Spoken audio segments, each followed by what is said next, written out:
Greetings and welcome to the Just Wage Forum 2021. My name is Dan Graff. I'm a U.S. labor historian here at the University of Notre Dame, where I also direct the interdisciplinary Higgins Labor Program at the Center for Social Concerns. Named for Catholic priest, labor economist, and union advocate, Monsignor George Higgins, the Higgins Labor Program explores questions about work, the politics of work, and the work of social justice, all through the lens of Catholic social teaching, which emphasizes such principles as the dignity of work, the right of everyone, not only to decent work, but also a voice at the workplace, and a commitment to the common good. Our major research initiative is the Just Wage Initiative, which probes a foundational question rooted in Catholic social teaching. What makes any given wage just or unjust? The major fruit of that research is our new Just Wage Framework, an online tool, a resource for professors, policymakers, and practitioners, from employers to union activists to parish and community groups, to engage just wage questions and come away committed to contributing to promoting a fairer, more inclusive, more sustainable, indeed, a more just economy. Our Just Wage Framework consists of 7 interrelated criteria. And over the next several months, we've invited a great group of experts drawn from the scholarly and practitioner realms to share their own research, insights, worries, and hopes regarding the prospects of a more just economy. Beginning today, each session, roughly every 3 Fridays, and usually but not always at 1 p.m. Eastern, to accommodate the fact that some of our presenters are as far away around from Notre Dame as India. But each session will focus on one of the 7 just wage criteria. And each will feature 1 scholar researcher and 1 practitioner/activist in the spirit of bridging the academic and advocacy realms, and in the hopes of starting not only new conversations, but also new endeavors. We kicked off the forum a couple weeks ago on February 12th, when we introduced the Just Wage Framework and heard a great talk historicizing conceptions of the living wage from economist Don Stabile from St. Mary's College of Maryland. If you missed that session or would like to revisit it, you can access the video from the Just Wage Forum website. Our next session on March 19th at 1 p.m. Eastern is devoted to Criterion 2, a just wage promotes asset building. And we're pleased to feature our own Clement Sedmak, professor of social ethics here, paired with the leaders of the AFL-CIO Investment Trust Corporation, Randy Kinder, a Notre Dame alum, and Thalia Lankin. Our own Judy Fox, a professor of law and director of Notre Dame's Economic Justice Clinic, will respond. I hope you'll mark your calendars and join us then. If you haven't already, you'll receive an invitation since you've RSVP'd. Today, our focus is Criterion One. A just wage fosters a decent life. As we see it, and as you see before you on the screen, a just wage covers the basics necessary for a minimally decent life for a worker and the worker's household, including not just pay, but hours of work that are predictable, not excessive, and provide regular rest to facilitate a decent life away from work. Further, a just wage rests upon a healthy and safe working environment that mitigates stress and facilitates flourishing, providing paid time off for personal days, vacation, and in times of sickness of the worker or another household member. Ultimately, a just wage provides resources in the form of both pay and time that foster the worker's self-development, socially, culturally, and spiritually. I encourage you to visit our website to learn more about this criterion, as we've put together a neat series of resource pages organized into the following categories. What does Catholic social tradition say? What does research show? What's the law? And who does it well? In a few crisp paragraphs, each resource page introduces the topic and points the reader to other resources for deeper exploration. Before we turn to the main event, our two featured speakers, I should say a note about protocol and participation. We will devote about 20 minutes each to presentations from our two guests, followed by 15 minutes or so of a conversation between them and a member of our Just Wage Working Group. We'll then have nearly 30 minutes for discussion, where the speakers will answer questions from the attendees. To that end, we ask that you use the Q&A function in the Zoom to raise questions or comments during the presentations as well as afterward. We'll do our best to prioritize and address as many of those questions as we can. And for those we don't get to, we can always follow up outside the session via email and the like. Thank you for joining us today. Thanks too to all my many colleagues at Notre Dame for helping make this Just Wage Forum possible. Well, today's first presenter is Thea Lee, president of the Economic Policy Institute, the nation's premier economic think tank for foregrounding the interests of working people, which means it's the nation's premier economic think tank. We reference the EPI's work repeatedly at our Just Wage Framework website. Lee previously worked at the AFL-CIO, the major federation of North American unions, representing 12.5 million working men and women, where she served multiple positions, including Deputy Chief of Staff, Policy Director, and Chief International Economist. Coming fresh from providing testimony yesterday before the Senate Budget Committee arguing in favor of raising the minimum wage, Lee will give us a multifaceted picture of the national need to commit to labor standards that promote a decent life. Thea, take it away. Thank you so much, Dan. And thanks to all of you for being here today. I am honored to be part of this important project and today's discussion. So it is wonderful to have a chance to step back from the daily insanity of politics to reflect on the core human values that underlie the policy debates that I'm engaged in most days. So today's topic, as Dan said, is what is a just wage that enables a decent life for both the worker and household? And the definitions that you all have laid out, predictable hours, a healthy and safe workplace, paid time off, vacation, sick leave, care, are a part of that big picture about what does that mean to have a decent life. And I'd have to say that, having lived through, all of us have lived through now a year of the pandemic and the associated economic cataclysm that followed, that what we witnessed very viscerally was the vulnerability of so many people in this economy, and particularly because this recession hit so hard on low-wage workers and workers of color and women workers, that we saw some of the systemic racism and sexism that has been present in our economy for many decades, but was made so much worse and more painful, including up to people's lives being at risk or taken because of their precarious status in this economy, in this labor market. We saw the unequal bargaining power between workers and employers. And I feel like this is a moment where, we have moral clarity of what kind of a society we want to live in. And as Dan said, I'm a little bit of an unusual economist or expert or academic because I spent 20 years of my life in the labor movement. I spent 20 years at the AFL-CIO as an advocate, a forceful advocate for working people, for unions, both internationally and domestically. And I really cherished that role because I didn't become an economist because I wanted to be an expert. I became an economist because I wanted to change the world. And I know most of you are here today for similar reasons. So I'm really just happy to be here. And as Dan said, this week, Congress is in hot debate over the minimum wage. And in particular, a bill that has been introduced that has passed the House of Representatives, the Raise the Wage Act. And President Joe Biden has included the Raise the Wage Act in his recovery and relief bill. Just last night, unfortunately, the Senate parliamentarian ruled against the minimum wage as having a significant fiscal impact on the budget. And so it will not be subject to reconciliation.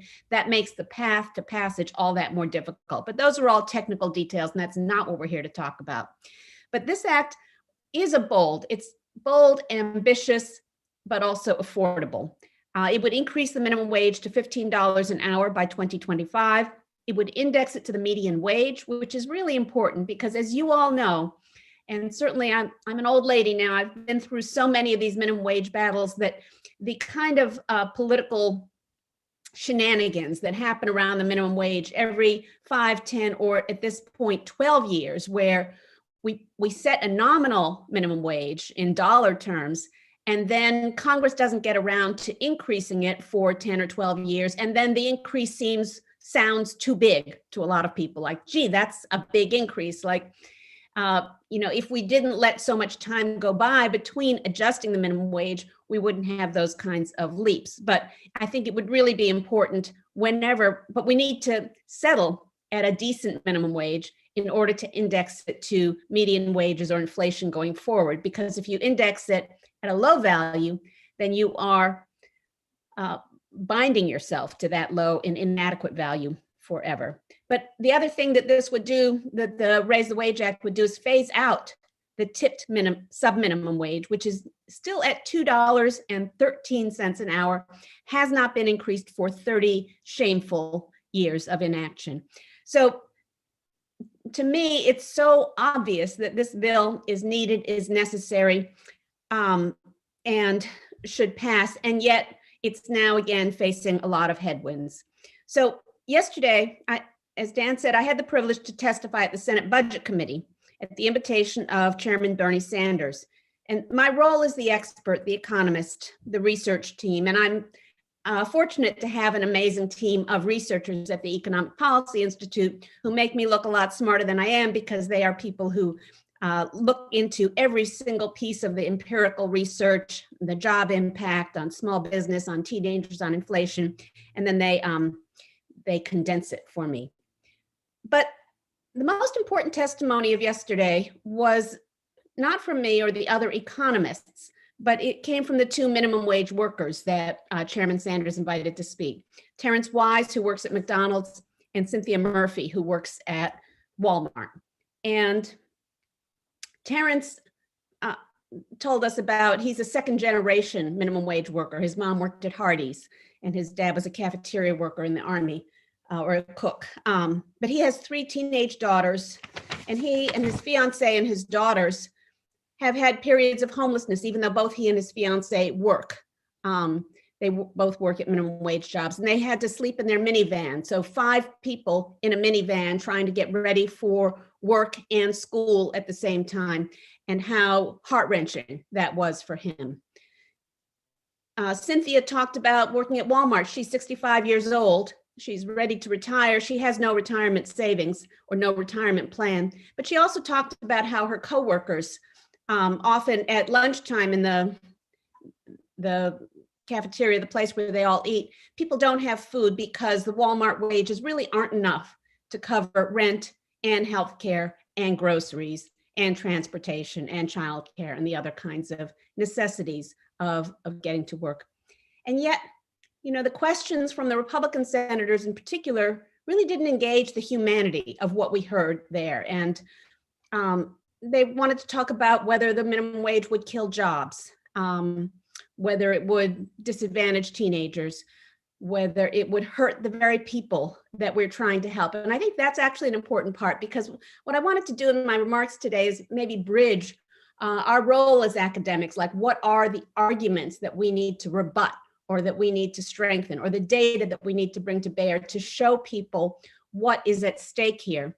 But that the other side does that too. And so they'll tell a story about a restaurant owner who can't afford to keep his or her staff on board after raising the minimum wage, and therefore they have to lay them off, and how terrible that is.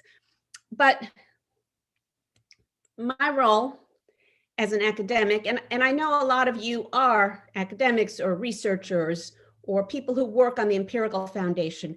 I mean, when we look at the facts, and we actually have in the United States of America today an amazing natural laboratory that we don't always have for policy decisions, because I think 29 states in the District of Columbia have actually raised their minimum wage over the federal minimum wage, which is $7.25 an hour.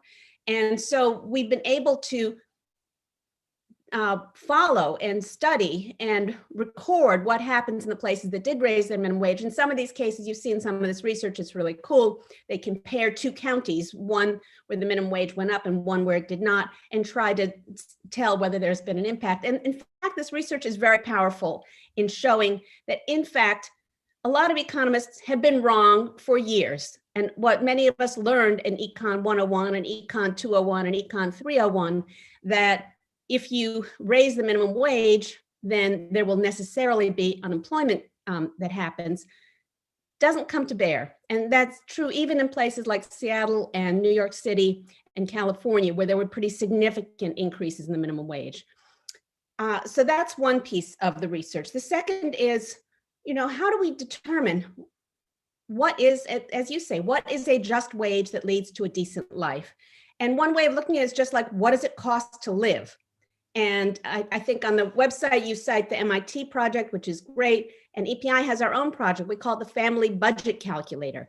And what we have done, what my researchers have done, is take all 3,000 counties in the United States of America and measure what does it take for 10 different family types, all the way from a single person to one parent with 2 kids and so on, and 2 parents with 3 kids, 10 different family types to live a modest but adequate standard of living.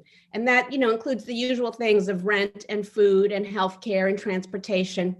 It doesn't include entertainment. It doesn't include saving for retirement. So it is a pretty modest, and yet it shows that there's no region in the country today where even $15 an hour, which we're not going to reach till 2025 if this bill went into effect, is even enough for a single person without children. And by 2025, that will be even more acute. So you have that question. The second question as researchers is, what is the capacity of the economy? What can we afford to pay in terms of a minimum wage? And it's not a ridiculous question. I mean, you could put the minimum wage at $50 an hour, $30 an hour, but there is a point at which it becomes counterproductive. So what is that point? And so we look at productivity growth, like how has the economy grown? What is the output per person hour? And to us, that is a good measure of what we can afford to pay in a non-inflationary way to workers. And if you look at in that way, you start at 1968 was the last kind of high point of the real minimum wage up until now. That was 50 years ago. That if we had increased the minimum wage from 1968 with the productivity growth in the economy, it would be $23 an hour by 2025. And so we think $15 an hour is totally affordable. We've lost 28% of the value of the minimum wage since 1968. And in those 50 years, the economy has more than doubled its productivity and its capacity. But let me wrap up, because I want to hear from all of you, and I want to hear from Stephanie as well. But the other piece is the outrage. How do we invoke the outrage and the sense of what is doable and what isn't? And yesterday in the hearing, a lot of people talked about Walmart, where the Walton family amassed $50 billion more in wealth during the pandemic. And yet this is a company that denies its workers even enough money to put food on the table for their children. And so my premise as an economist is that what's wrong with this economy is that the wage setting mechanism is broken. And it's broken because the balance of bargaining power in the economy has shifted away from working people towards corporations and the wealthy for the last 4 decades or so. And so we need a suite of policies. We need to raise the minimum wage.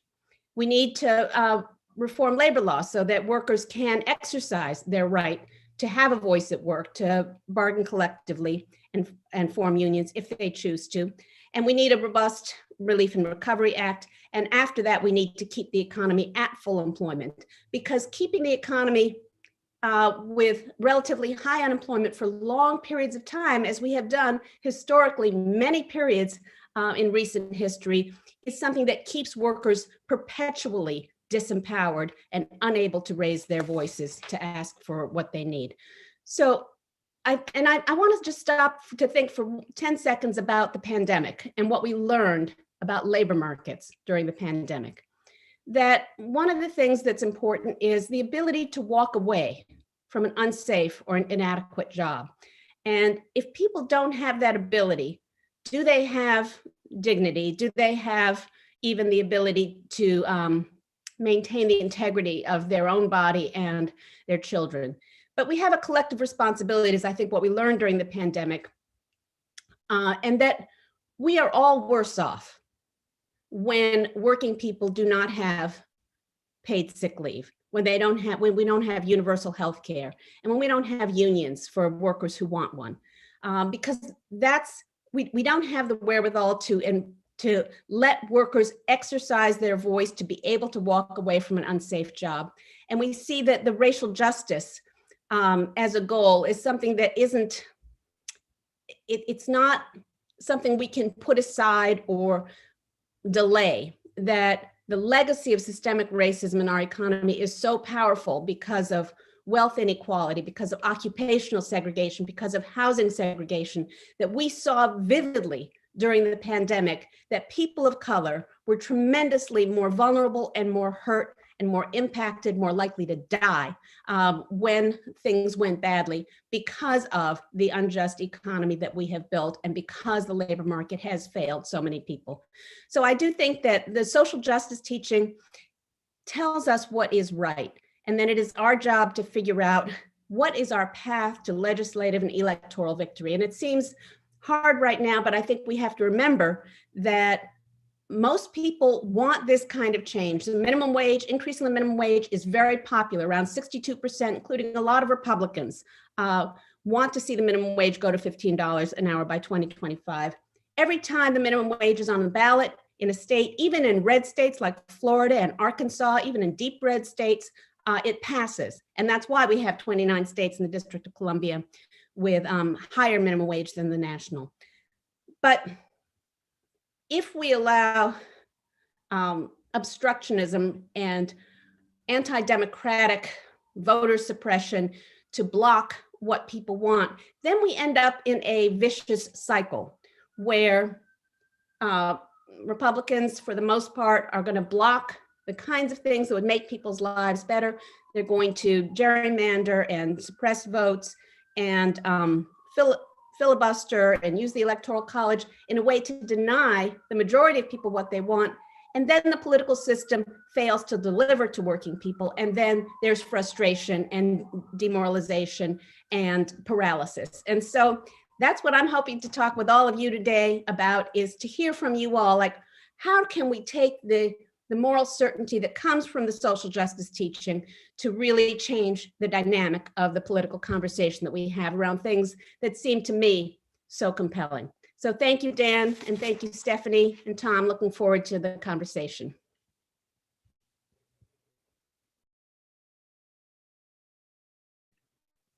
Thanks so much, Thea. This is a great start to this session.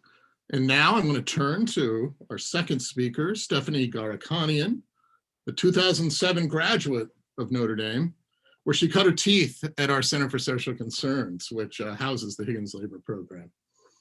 Passionate about the intersection between legal advocacy and community organizing, Garakanian has worked with worker centers and workers' rights organizations across North America. El Paso, Boston, New Orleans, Mexico City. She earned her law degree from Northeastern University, and she's been applying her community organizing and legal expertise at the Workers' Defense Project in Texas since 2013, where she serves the special counsel and has been involved in numerous campaigns to win local policies that advance the rights of working people and immigrant families. In February 2018, she was a leader in the effort to win the Austin Paid Sick Leave Ordinance, the first local sick leave law to pass in the Southern United States. Her remarks today will focus on that ongoing statewide campaign in the Lone Star State, although I have a feeling she might also talk to us about what's been happening in Texas more recently as well, and how those are interconnected. So Stephanie, thanks for joining us, and take it away. Thanks for having me, Thea. I'm so excited also to be on this panel with you. I have a huge crush on EPI and the work that you all do, as do many of my colleagues at Workers' Defense. I'm really eager to talk about our work around fighting for paid sick leave in Texas. Like Professor Graff mentioned, this is work that we've been involved in for a couple of years now, but the urgency around that work has only crystallized in the last year and increasingly in the last week, while Texas has been facing a natural disaster, a snowstorm that completely shut off our electrical grid, left the majority of Texans without work for the last week. And we still have close to 1 million Texans who don't have running water in their homes. So I will touch on all of that. I also wanted to start with a caveat that because of everything that's been going on, if you hear a screaming child in the background, that's just us trying to make it work with everything else that's going on. But I wanted before I get into our work around paid sick leave and how it connects to how we think about a just wage, I wanted to explain a little bit about the work of Workers' Defense, because I feel like that's an important foundation to understand how we approached this campaign here in Texas and continue to approach it. So Workers' Defense Project is a 501c3 organization. We are a worker center. We have offices and members who live in the Austin area, in the Dallas area, and in the Houston area. We are a membership-based organization. We primarily organize construction workers and other Latinx immigrant workers. When I say that we're membership-based, I mean that we believe that directly impacted folks should have a seat at the table when it comes to issues and decisions that impact their lives. And our whole mission is about building the people power required to win economic and political power for working people. We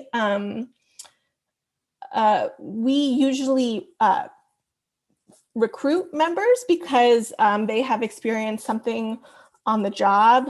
Maybe they haven't been paid wages, maybe they've experienced an injury, and we provide direct legal services to them. That is work that I did at Workers' Defense for many years, but our goal isn't just to be a legal services shop. We are about movement building, we are about fighting for social change, and really we are about addressing the social underpinnings that cause labor abuses to continue.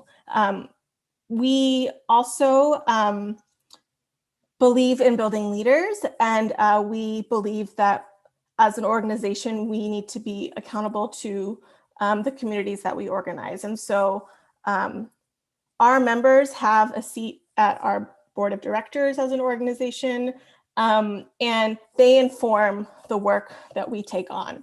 And so as I talk about the paid sick leave work that we've been involved in, I want you to know that we took on that work after deep consultation with our membership base, and we had member committees working with us throughout that campaign to inform the different decisions that we made along the way.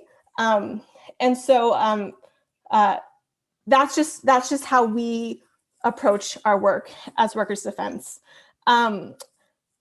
Workers' Defense Project also has a sister political organization called Workers' Defense Action Fund. And I actually wear hats in both of those organizations. This is not uncommon for many advocacy organizations to have a C3 arm and a C4 arm. Workers' Defense Action Fund, as a 501c4, engages in both legislative advocacy, so fighting for good policies, and also partisan electoral advocacy too. That means that Workers' Defense Action Fund can endorse candidates who it believes will be champions for working people and immigrant families. The Action Fund also, advocates for policies that benefit working people. The part of the goal of the Action Fund, of Workers' Defense Action Fund, is to mobilize voters around issues that impact them. It's rooted in this theory that people are less likely to show up to vote for a particular candidate and more likely to show up to vote if they think that their vote will actually change something that affects their lives. And so we talk to voters primarily about issues, and we engage in what has now become more and more popular, which is year-round advocacy, year-round organizing. And it's also really rooted in this notion that Texas, more than anything else, is a non-voting state. So I wanted to lay that foundation in terms of who we are, because it's really impacted how we approach our work around advocating for sick leave. Workers' Defense Project did not always have a 501c4 organization. But the nail in the coffin that motivated us to launch a 501c4 organization happened when we won a local policy in Austin that was going to attach different workplace standards, different safety standards, different living wage requirements to economic incentive dollars. Essentially, the city of Austin said, hey, big companies, if we are going to give you these economic incentives, this cash to come to us and grow your business here, then we want to have assurances that those economic incentives will lead to the creation of good, safe jobs. So we won that local policy. We were all really, really excited about it. And then a couple months later, we learned that a state representative from the Dallas area had filed a bill that would undo that local policy, which is very, very common in Texas and in many other states, particularly states that are known to be anti-worker states. Professor Graf can correct me, but I'm pretty sure that this happens quite often in Indiana as well. And this act of the state trying to take power and control away from local governments is called preemption or state interference.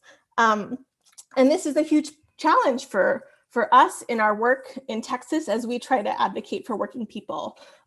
Texas is a state where one thing that we say a lot here is that there's a lot of blueberries in a tomato soup. So we have local governments that are more progressive than our state government who are trying to push the boundaries in that they're trying to, honestly, to pick up the slack where our state leaders have left us in the dark. And that includes advocating for working people, passing basic workplace standards, trying to raise working conditions in our major cities. And so I mention all of this because when we decided to take on the task of trying to win paid sick leave policies in Texas, not only did we need to try to prepare for kind of this local battle where we knew that we would have to build a movement that was wide enough and leverage the political power required to pass a policy like this. But we also knew that even if we won at the local level, that wasn't going to be the end of it. That wasn't going to be the time where we could really take a victory lap. We knew that state leaders would come after us, come after the policy, and try to pass state policy that essentially would undo the ordinances that had passed at the local level. And we also knew that business interests would probably try to use the courts as well, which in Texas, we elect judges. You can imagine the politics of our state and what the political leanings of many of the judges in our state are, especially when you look at the appellate level and the Supreme Court level in Texas. So we knew that business interests would also go to the courts to try to enjoin or essentially block these ordinances if they had passed. So this was all in the mix as we were planning this campaign. But when we started the conversations about if this was work that we should take on, I mentioned that we really started by talking to our members. Most of our members work in the construction industry. And I was drawn to a phrase in the just wage definition that Professor Graff shared at the beginning of this panel that said that a just wage needs to rest upon a healthy and a safe working environment. That is a pipe dream for most construction workers in Texas right now. In Texas, we have the most dangerous construction industry in the country. More construction workers die in Texas than die anywhere else in the country. Texas is the only state that doesn't require workers' compensation insurance. And research that Workers' Defense has done has shown that 1 in 5 construction workers in Texas have experienced an injury that requires them to seek medical attention. I mentioned that before I got into the policy side of things, I was supporting the direct legal services work that Workers' Defense does. And I can't tell you how many times I interacted with a construction worker who was injured on the job, dropped off by their employer at the ER, and then just left there. Employer stops answering their phone, stopped answering their texts. These are workers who don't have access to workers' comp, don't have access to health insurance, and didn't have access to paid leave either. So not only are they saddled with all of this medical debt as a result of their injury, but they're out of work for sometimes weeks or longer. They are, in many instances, the breadwinner of their family. And so on top of everything that comes with being injured on the job, there is so much anxiety in those moments about their ability to continue to provide for their families. So that was one of the reasons why fighting for sick time really resonated with our membership. But we know that this is a need that doesn't just live with construction workers in Texas. We worked with our partners in academia and those who have a lot of research muscle and learned that about 40% of Texas workers didn't have access to paid sick time, and that these were overwhelmingly Latinx workers, were overwhelmingly Black workers, were overwhelmingly part-time workers.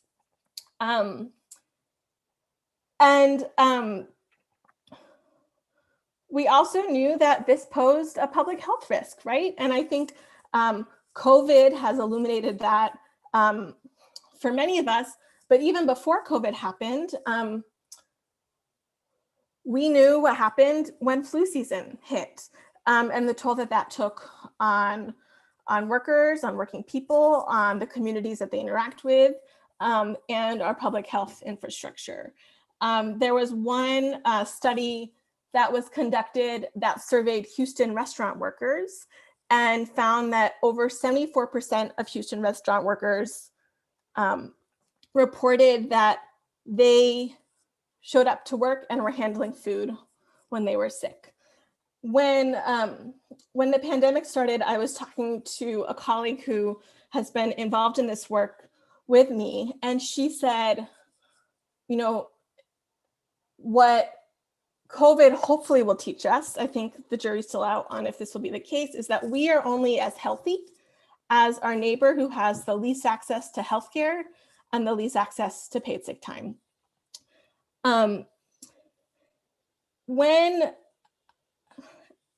feel like there's so much more I could say about COVID and how that has really accentuated the need for these policies in Texas.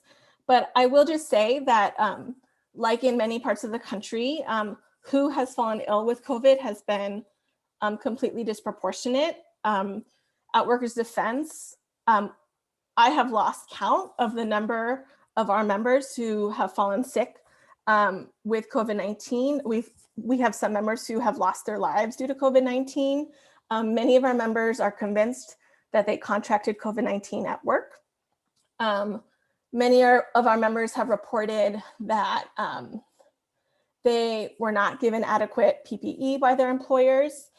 They were not told when other coworkers had fallen sick, so didn't know that they should also be quarantining, didn't know that they should also seek testing.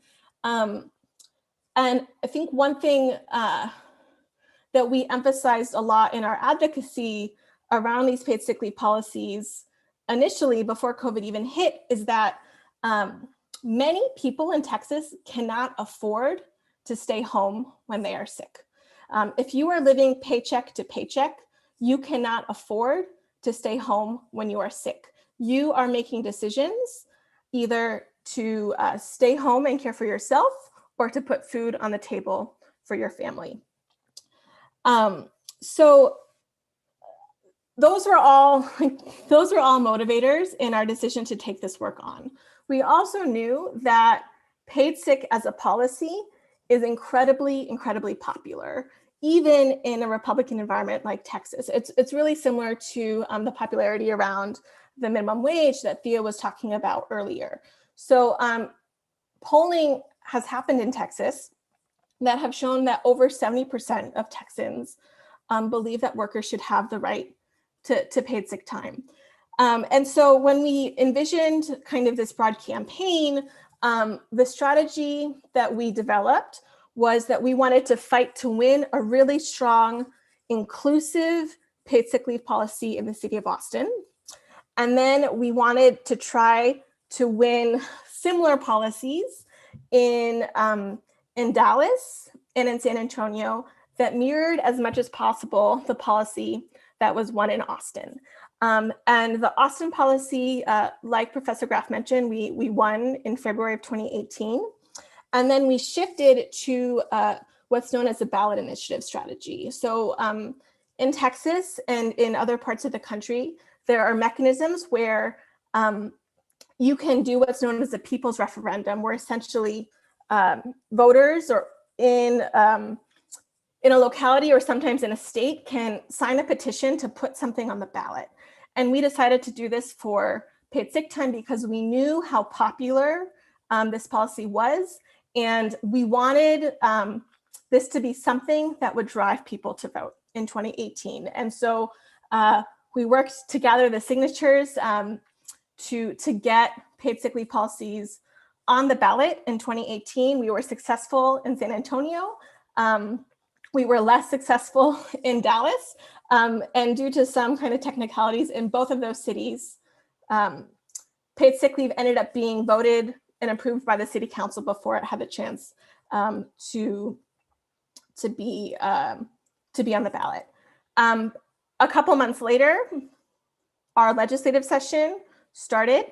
In Texas, we have 6 months of a legislative session every 2 years. And like we expected, bills were filed to preempt paid sick time. Also, before any of these policies were able to go into effect, lawsuits were filed to enjoin these policies as well. And so here's where we are now, because I know that we need to wrap up. This fight is still active. We just started so litigation is happening still in Dallas, Austin, and San Antonio over these policies. Our legislature convened again in January of this past year, and bills have already been announced that will try to undo these policies again. This past week, our lieutenant governor announced this as one of his top priorities, this legislative session during a pandemic. And in Texas, like Professor Graf mentioned, we have just been through a natural disaster. And so at Workers Defense Project, over the last couple of days, honestly, we have been focused on getting running water to apartment buildings where our members still don't have clean water to drink. But what we have been hearing more than ever is that they were without work last week, and rent is due very soon.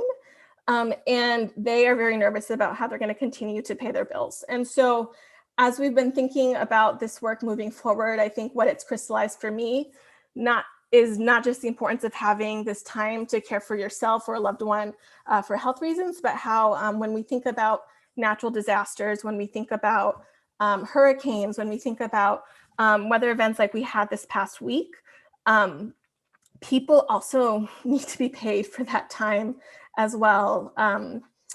If we are thinking about a just wage resting upon a healthy and safe working environment, and the last week when most Texans were huddled in their homes without light, without heat, without access to running water, unable to work, those folks need relief, and those folks also need to be paid for those lost wages. So I'll just stop there because I know I've talked quite a bit, but I'm really eager to be a part of this conversation. Thank you for the invitation, and I look forward to the discussion.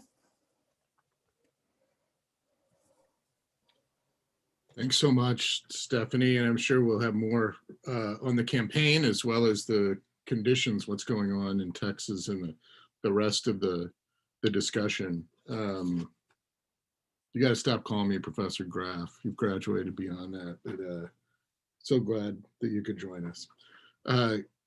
We'll now hear a brief response from a member of our own Just Wage Working Group, Tom Stapleford, a historian, associate professor, and chair of the program of liberal studies here at Notre Dame.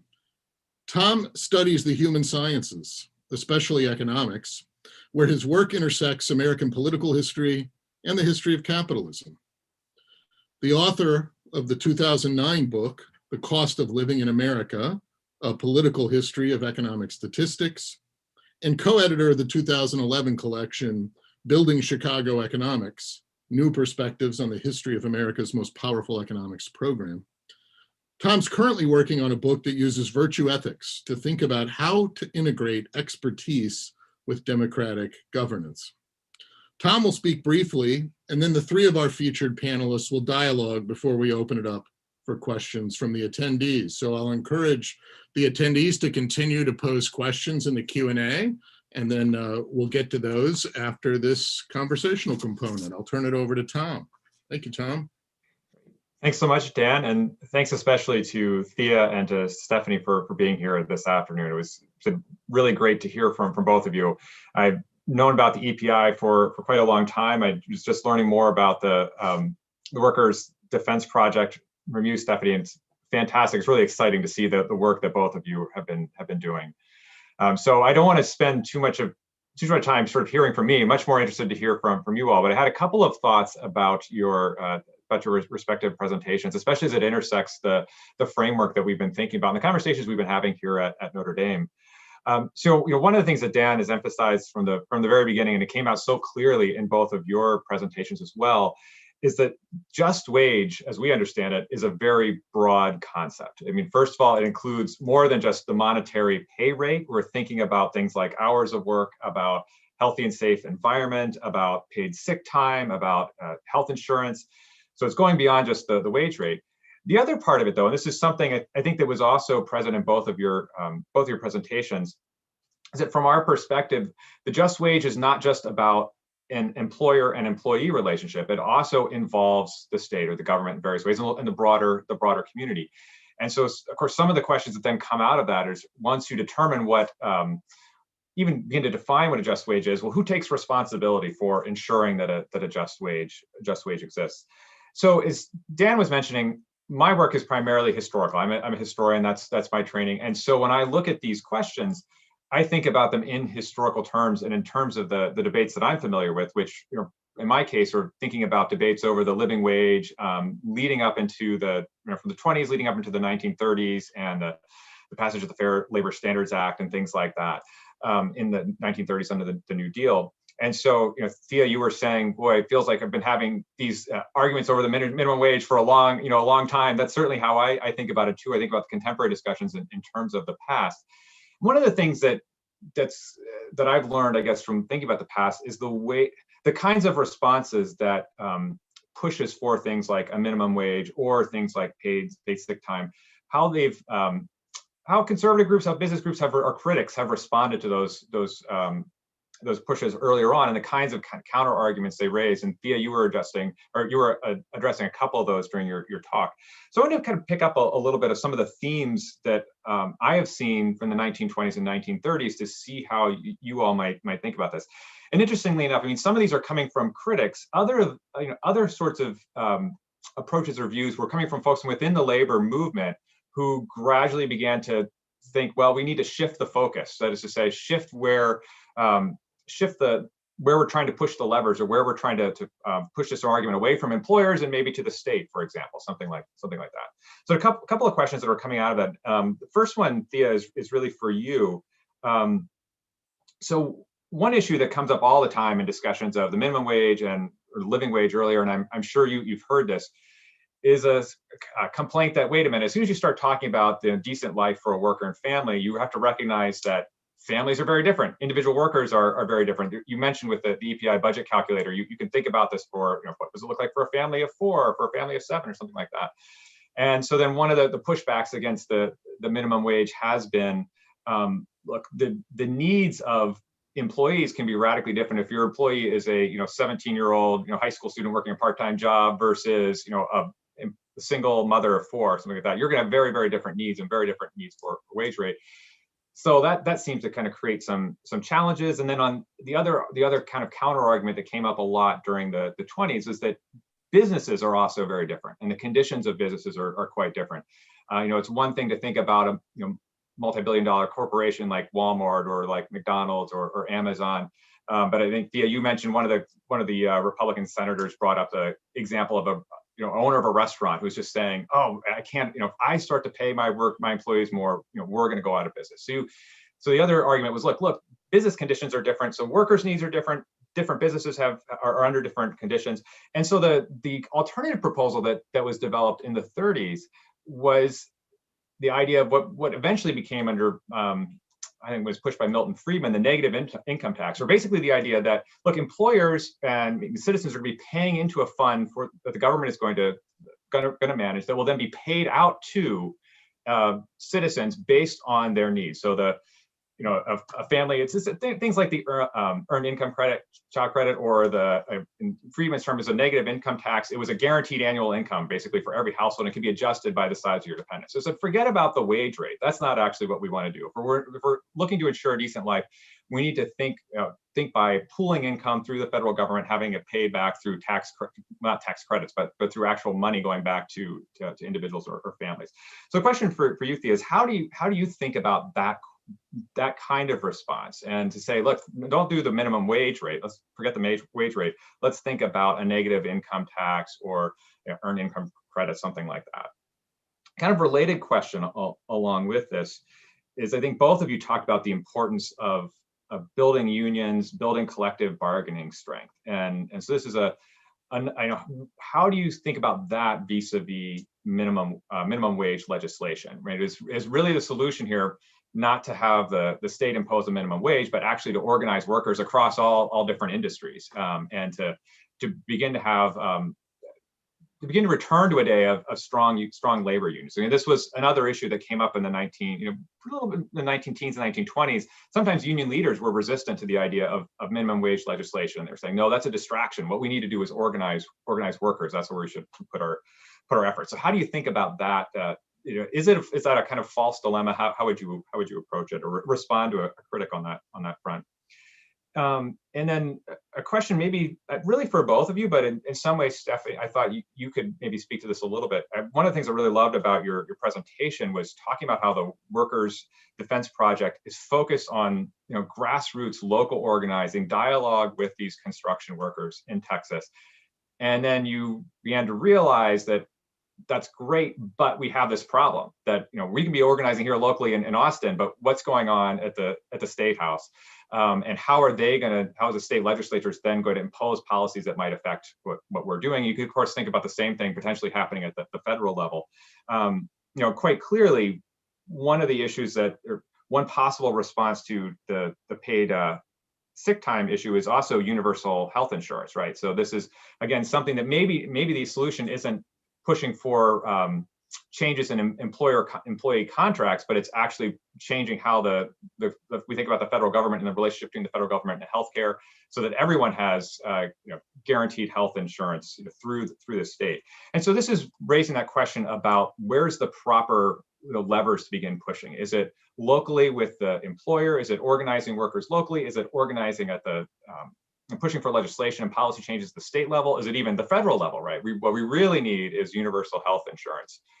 And I think the question for you, Stephanie, is how have you found negotiating those different levels of action, right? That you want to keep close to what the workers need in the local community and what you're hearing from them, but you also need to then interact with these state legislatures and start to kind of move beyond the local community. But how do you, and what sort of worked and didn't work, I guess, is where were there challenges along the way in trying to navigate that those multiple levels of possible interventions. Last sort of point that I was thinking about and hearing from both of you, Thea, you mentioned the power of individual stories in your presentation. You shared some of them, again, very effectively. And Stephanie, I think you did the same thing, talking about what the daily experience of construction workers have been like, especially then under the pandemic. How do you think we can most effectively harness those individual stories? I know, because Thea, this especially was true in your response. You said, you talked about how the proponents of the minimum wage or boosting the minimum wage came out with and shared some really powerful moving testimony, and then it was ignored, and you had sort of other individual testimonies brought forward as kind of a counterpoint. And that's always the hazard, right? Is that you get these competing narratives out there. Do you have ideas or thoughts on what we could do to help make our own narratives more persuasive, more powerful, or ways in which to, I guess, harness these individual narratives, which are so moving, and help people to see they're more than just anecdotes, but they are in fact reflective of a much broader reality? So how do you help kind of connect the individual stories with the more maybe statistical data or other empirical data that you have? So again, it's really great to hear from both of you. Look forward to hearing what you have to say and sharing some more. Okay, Tom, that was a lot. That was a lot of things to toss in, and but all really great, interesting points. So I'm going to just dive in, and then I'll let Stephanie dive into her piece of it too. So I wanted to start with actually the first big question that you raised, which is, whose responsibility is it to ensure a just wage, and what is the role of government? And this is something that I feel like I have learned and grappled with over my many decades of work in this area, which is that it is not fair or reasonable to expect individual businesses to figure out what is a just wage, what is enough paid time off, because they are in a competitive environment. That's what capitalism is. It is a competitive environment. And and there are plenty of really decent human beings running businesses, who really care about their workers, who really want to do the right thing, but they are also trapped because they are in a competitive environment, not of their own making. And it's a little bit of a prisoner's dilemma, which is that, let's say you have 90% of the businesses are decent, and then there's 10% of bottom feeders, of just jerks who don't care, who would, enslave people and rope them to the loom and beat them. And then what happens to the 90%? And this is really one of the big questions that I've grappled with my whole life, which is that you don't want the most responsible employers to be victimized by the least responsible. And that's why the government's job is to set a floor, to set conditions of competition. And it is the government's job to say what kinds of competition are legitimate and what are not. And we do that all the time. So for example, we all agree that children shouldn't work. It's not good for children. It's not good for the economy because you wreck their health and their future productivity. So, we can say that the government should regulate that. And I think there is actually consensus there should be a minimum wage. The question is just really how high. I mean, I don't think anybody yesterday was saying we shouldn't have a minimum wage. And I don't think, most people were saying that $7.25 was enough. They were like, yeah, $7.25 is not enough. But, is it 9 or 10 or 15 or 12 or 13?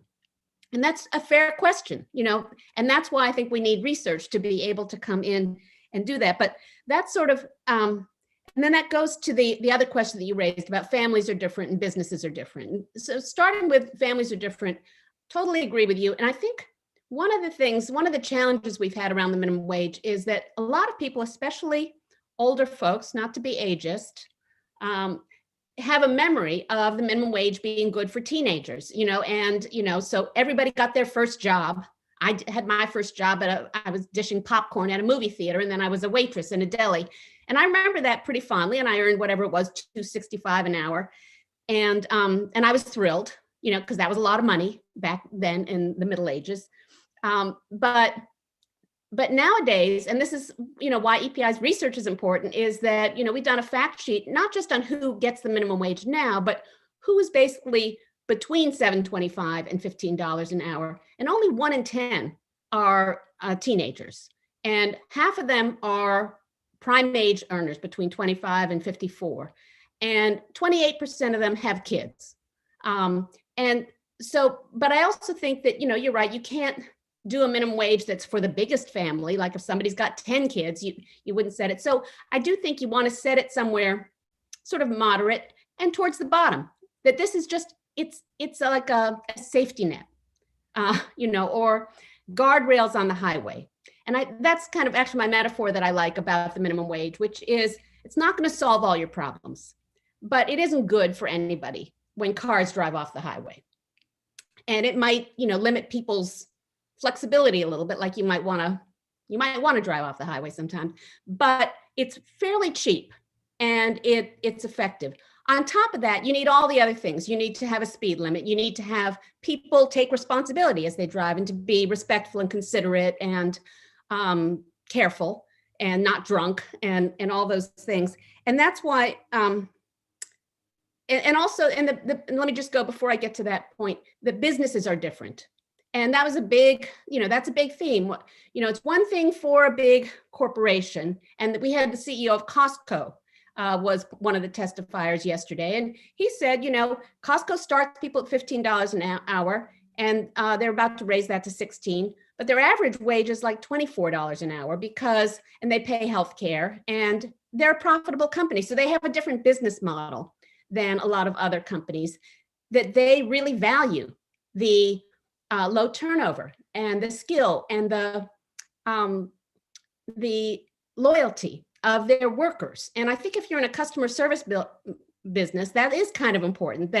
And I think we've all been in really crappy stores where you can walk through the door of the store and you can know that the workers are treated like dirt because they're not, not really showing up. And it's not good for business when that happens. But one of the things that's interesting, and this is also from research, is that to some extent, some of the big companies like Walmart and McDonald's, which were the two workers, and those CEOs, by the way, were invited to testify and chose not to yesterday, can they afford to pay their workers more? Well, yeah, they can. I mean, you can look at the CEO pay, you can look at their profits, you can look at a million different measures, and they can afford to do that. They choose not to. And when they do, they actually pull down the competitive atmosphere for small businesses too, because you've seen it, like mom and pop stores trying to compete with Walmart. If Walmart is bringing down wages and also being able to sell stuff at really low prices because they have virtually no labor costs, then that becomes a problem for the small business as well.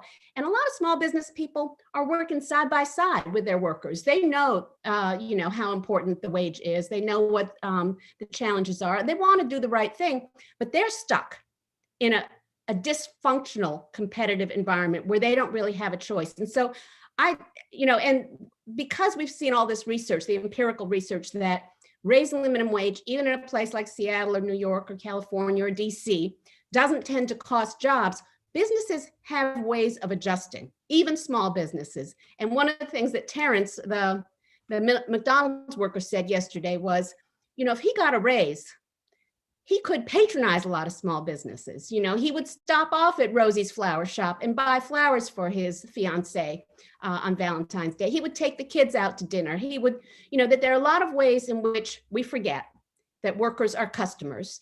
And so it's wrong to think for small businesses, like, I can't afford to raise wages, but your business isn't staying flat and the productivity of your workers is not staying flat. So sure, like if nothing else changed, it's hard to raise wages and have the same amount of gross revenues and have everything else be the same. But what a lot of businesses, and there are a lot of small businesses and a lot of medium and large size businesses who have attested to this also, is when they raise wages, newsflash, the workers stick around longer. So there's lower turnover. They're more productive. They have higher morale. There's less absenteeism because they don't have trouble like getting to work because they have to take 17 buses that break down all the time. They have childcare that's more reliable. So all those things are actually good for business. They're good for the economy and they're good for workers. And so that, it goes to that question of if the government does its job and sets terms of competition for the entire economy that are fair and reasonable, businesses, it's their job to adjust. And some businesses maybe shouldn't exist if they, if you can't pay your worker a living wage and make a profit, maybe something is wrong there. And so I think, and then the question that you asked about the earned income tax credit and about unions, I'm always going to say yes and, that minimum wage is not the only thing you need to do. It's not going to fix the problems of the economy. It's actually very effective paired with an increase in the earned income tax credit. But you wouldn't want to do only one or only the other. One reason is if you just do the earned income tax credit, that is basically paying people, low wage workers, giving them a tax credit so that they can be more attached to the labor force. That is a good policy, but essentially it does have an element of subsidizing low wage employers.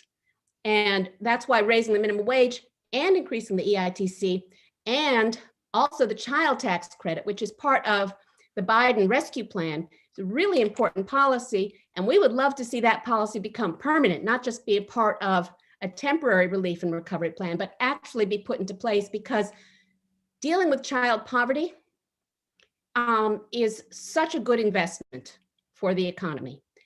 Every study shows that any dollar you spend on taking children out of poverty repays you many, many times over, because those kids do better in school, they do better in life, they earn more money, they're more productive, they're better consumers, and they're better workers.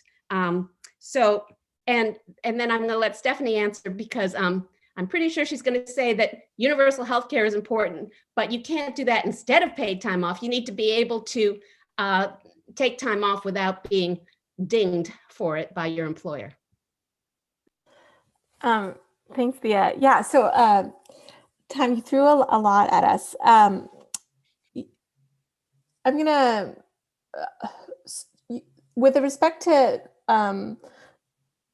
the prompt that you posed around how families are very different and how businesses are very different, I thought it might be helpful to talk about how those realities informed the policies that we drafted and we're actually advocating for. And part of the paid sick policy that we worked on had to define who you could take paid sick to care for.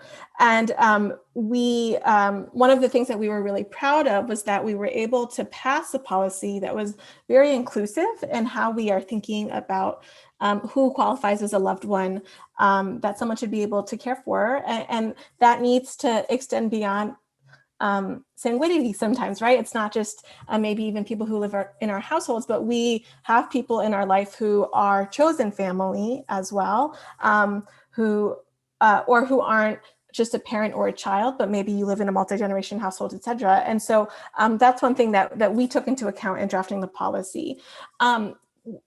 So with respect to different businesses being different, having different needs, et cetera, of course, this comes up a lot. Specifically, what comes up a lot is how these sorts of policies will impact small businesses in particular.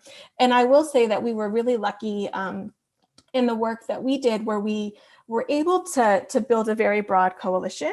And an important voice in that coalition was a network of small businesses who pride themselves on being responsible employers, who think that paid sick time is the right thing. And they think, from a moral perspective, it's important. They also think it's helpful for their business model. They think it's helpful for them to retain and attract employees, et cetera. And so they were a really important voice in this conversation. But when you're thinking about paid sick as a public health intervention, the kind of business that you're talking about shouldn't matter. COVID-19 is no less contagious if you work for a small employer or if you work for a large employer. And this connects to what you were talking about when you were asking about this question of who takes responsibility. But some of you may know that when in last year, when the initial kind of batch of legislation was passed by Congress that related to COVID response, that included the Family First Coronavirus Response Act, which had an emergency paid sick leave provision. And for a variety of reasons, a lot of workers were left out of that legislation. So at the end of the day, only about 20%, I think, of American workers could really benefit from the leave that was in that policy. But another interesting part of that policy was that employers were allowed to seek a dollar for dollar tax rebate for time that they had provided for paid time they had provided to employees who took FFCRA leave. And so I think that does kind of pose this question of ultimately, should the costs of this leave fall on the employer or on the federal government? So I just want to say that question is out there. I'm not going to answer it right now. But I do think that the FFCRA was really interesting in that it did provide that rebate. And I know that many folks that are part of our sick leave coalitions do think, some of them actually think that employers should be responsible because the government shouldn't be subsidizing the sorts of things that employers should be doing anyway. And then others really think that this should fall on the federal government. I should say that labor unions were also a really important participant in the coalition that worked on paid sick leave. And one of the reasons why they were active in that coalition was because they'd rather not have to bargain over something like sick leave. It's easier for them if that's a requirement that's baked into law, so that they can spend their time bargaining over other things that they need. The policies that we worked on, similar to I think other policies that exist in other parts of the country, did actually include a provision though that said that through collective bargaining, you could reduce the time that folks could accrue in exchange for something else. So it did give those involved in bargaining the opportunity to say, hey, maybe we'll take 8 days instead of 10 if we can negotiate over something like healthcare. Lastly, you pose a lot of questions around how do you decide which level to go at when we have the federal level, the state level, the local level. And I think as we approach this work, really, the truth of the matter is that we fight where we think we can win.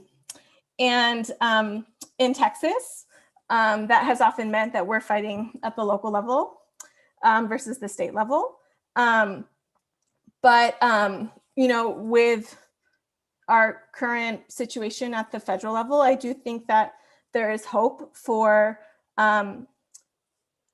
changes around things like the minimum wage, around sick leave, for the leadership to happen at the federal level, and maybe for things to start there before they trickle down. Of course, the concern also is that just based on issues of jurisdiction, what might happen at the federal level would necessarily leave workers out. And from our experience, we know that oftentimes that can be the workers who are most vulnerable and need these sorts of reforms the most. So I'll stop there because I also know that there's other questions. And I'll rejoin. Because we did list this as ending at 2:15. It was a little bait and switch because we got commitments from our panelists to stay on till 2:30. So we understand if people politely need to leave, but we'll continue the conversation. I want to bring in my colleague Kelly Reagan, who's helping look at some of the Q&As. Kelly is a research associate here, a member of the Just Wage Working Group, and works with me at the Center for Social Concerns. So Kelly, welcome to the conversation. And you want to pose a question from the Q&A for our group? Thank you, Dan, and thank you, Thea, Tom, and Stephanie for your remarks. Our first question is from Jade Moss. She's actually a student of Dan Graff's, who's working on the Just Wage Initiative as part of her program in Gender Studies. And Thea, I believe this question is for you, and I do know Tom kind of touched on it before, but Jade asks, does the EPI support an expansion of the Earned Income Tax Credit in conjunction with a higher minimum wage as a way to better target workers with children? Yes, the answer is yes, we certainly do. And we actually did a paper on it not too long ago. I've been putting stuff into the Q&A, links to some EPI publications. But on that one, the point was, not to have people arguing between each other, like which is better, the EITC or the minimum wage, because we actually think they're super complementary. And so, but especially for children, I think the new child tax credit that's in the American Rescue Plan is even better because it doesn't require you to have a certain amount of work time. And what was happening before with the EITC was that somebody called it a trapezoidal program, which is that if you had zero income, you got zero help from the EITC. And that's actually not good for kids. Like, we don't want any children, even if their parents, for whatever reason, aren't able to work, we don't want them going without what they need. And so having a refundable child tax credit is even better in conjunction with the EITC. So thanks for that question, Jade. Thank you, Thea. Here's a question from Paul, which is that fundamental question that anyone who talks about policy initiatives gets asked. How does Ms. Lee, and I would say the same goes to Ms. Garakanian, how do they propose we pay for policy changes they're advocating for? Especially, I think all of us speaking today have an expansive notion of what the community's responsibility is to facilitate a decent life for workers and their households. So, what is a short answer, even though this is a very complicated question, that maybe both of you might say to that? If you're sitting next on a public transportation ride, the social wage, what would be your answer to that question? Well, I'll try to give a short answer, because it's not a short question. It's a really important question, and it's but that part of what's dysfunctional about the economy and the labor market right now is that we've had 4 decades really of growing wage stagnation and inequality, where a lot of the gains in the economy have gone to the very richest people, to the top 10%, top 1%, even the top 0.1%. And what I would say as an economist is that that's actually bad for the economy.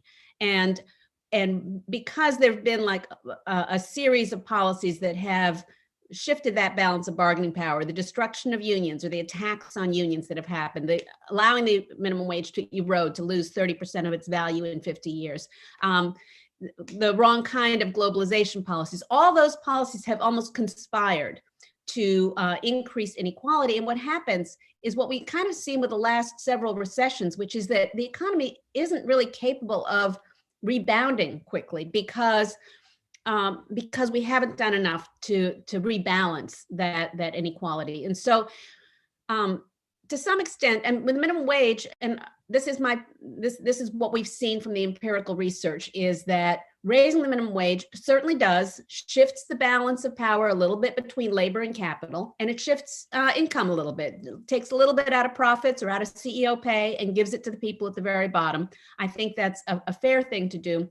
There's some increases in prices that happen from it, but actually, and this is the Seattle study, one of the other testifiers yesterday, Jacob Vigdor, is one of the authors of that, said they weren't able to find any price increases in any sector except restaurants, even from a very substantial increase in the minimum wage in Seattle. And that's what we would see. That's what we would expect just in terms of the macroeconomic impact, that low wage workers actually don't earn that much to move the whole price level.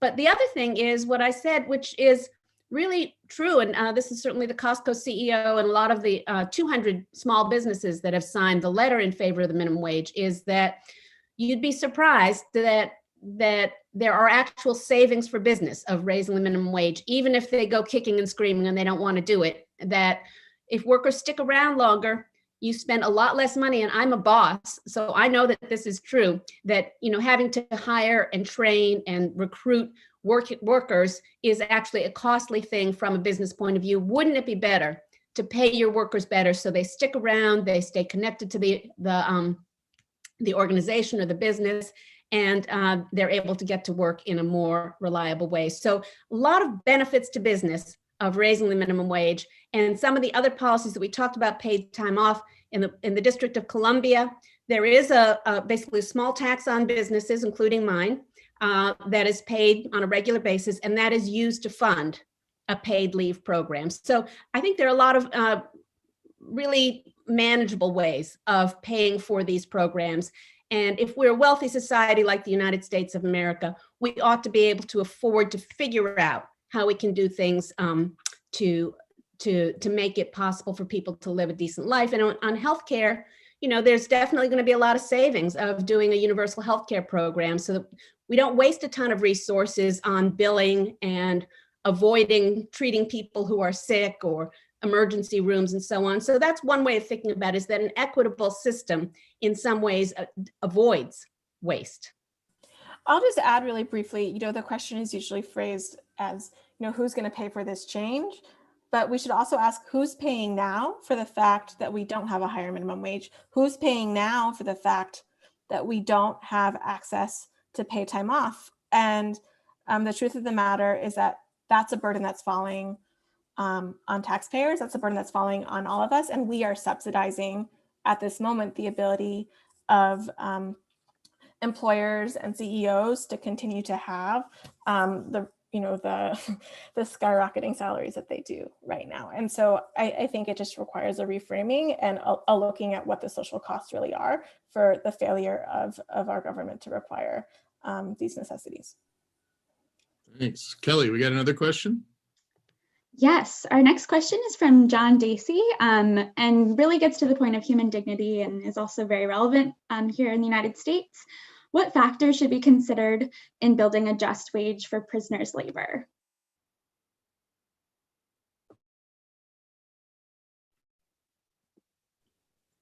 That's an interesting question, and I don't have a good answer off the top of my head, but I will say when I worked at the AFL-CIO, you know, we represented some of the prison guards and prison employees, and for them, and then also some of the let's say manufacturing workers who might be in competition with prison labor. And there's a lot of limitations on, you know, not allowing prison labor to undercut people who are outside working. But I mean, to me, it seems like you're going to want, I would love to see prison wages be pretty decent so that people can, you know, maybe have some savings when they go back into, when they leave incarceration. And so, you know, the justifications for paying prisoners pennies on the dollar seems to me old-fashioned thinking and probably not that helpful. So something as close to free wages as possible is where I would tend.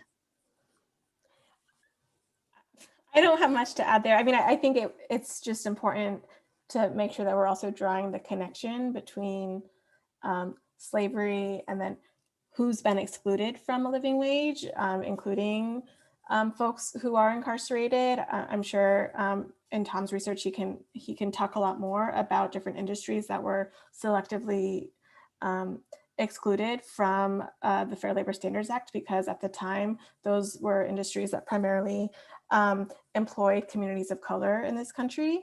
And even still, like apart from, you know, folks in prison, folks with certain disabilities are also denied the right to access a minimum wage with certain employers, et cetera. So there are a lot who have been strategically left out. I do know that there's been a lot of interesting thought experiments about what it would be like for prisoners to have the right to organize under the National Labor Relations Act and also advocate for their rights on the job. And I think this really ties into that phrase in the just wage framework that I talked about earlier, but also having a health and safe working environment, which certainly one can argue is probably not the case for many folks who are providing labor while they are incarcerated.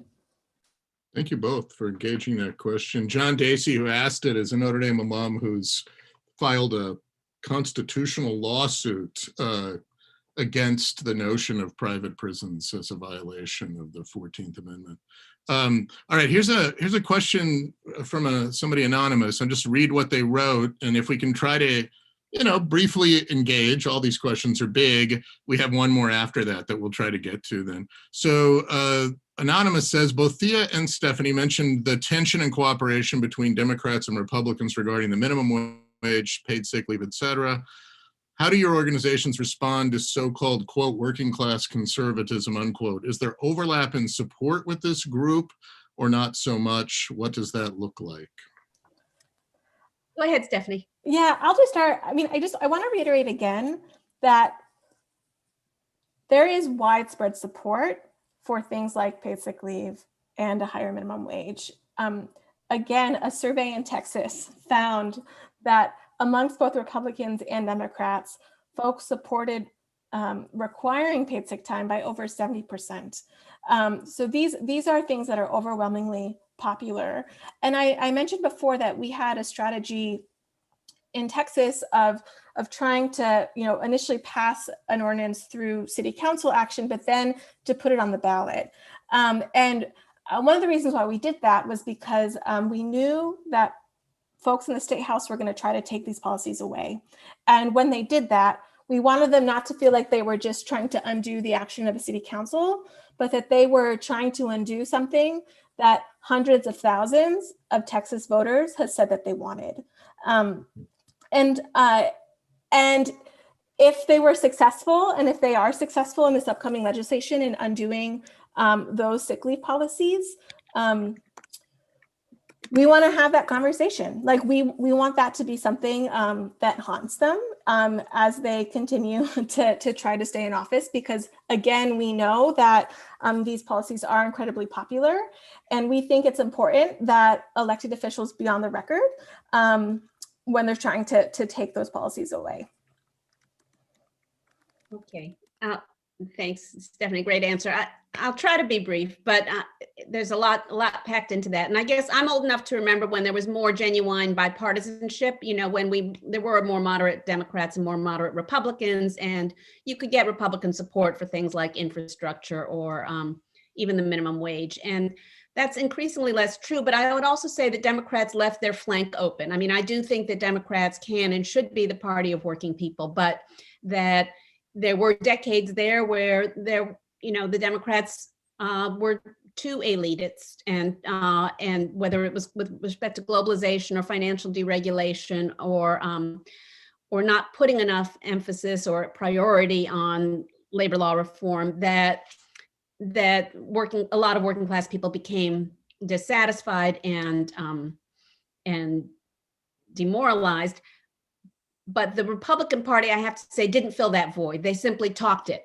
That there was a lot of, I guess I would call it fake populism that came out of Trump. And even listening to the Republicans talk about wanting to get working class votes, okay, but they need to earn that. And opposing a minimum wage is not the way to earn the support of working class voters. And, I think trade policy is one of those interesting places of tension and contention in the economy. And yet in the 4 years of Donald Trump, he didn't really deliver a new pro-worker trade policy. He just talked a lot about it. Okay, we're right at 2:29. This is a perfect time to stop, although we had one more question. I'll just encourage people to check out Bargaining for the Common Good if they haven't heard of it. We had a question about whether bargaining for the common good was a strategy for unions and social movements that might result in working class wide gains. We'll have to leave that for another time. Thank you so much to Thea Lee and Stephanie Garakanian for this wonderful panel today. We kept them working hard the whole time. Thea was even typing answers to questions while Stephanie was speaking. So thank you so much for your insight and for encouraging folks to get involved as well as to learn more and read the research, see what the empirical findings are. Thanks to Tom Stapleford too for joining us and asking such great questions. We hope to see you again on March 19th. That's our next session where we'll discuss asset building. And please visit our website if you want to learn more about the Just Wage Initiative. Till then, we'll see you next time and keep fighting for a just economy. Thanks, everyone. Thanks, Dan. Thanks, Stephanie. Thanks, Tom. Great to see you all. Thanks, Thea. Thanks, Stephanie. Thanks for the great questions.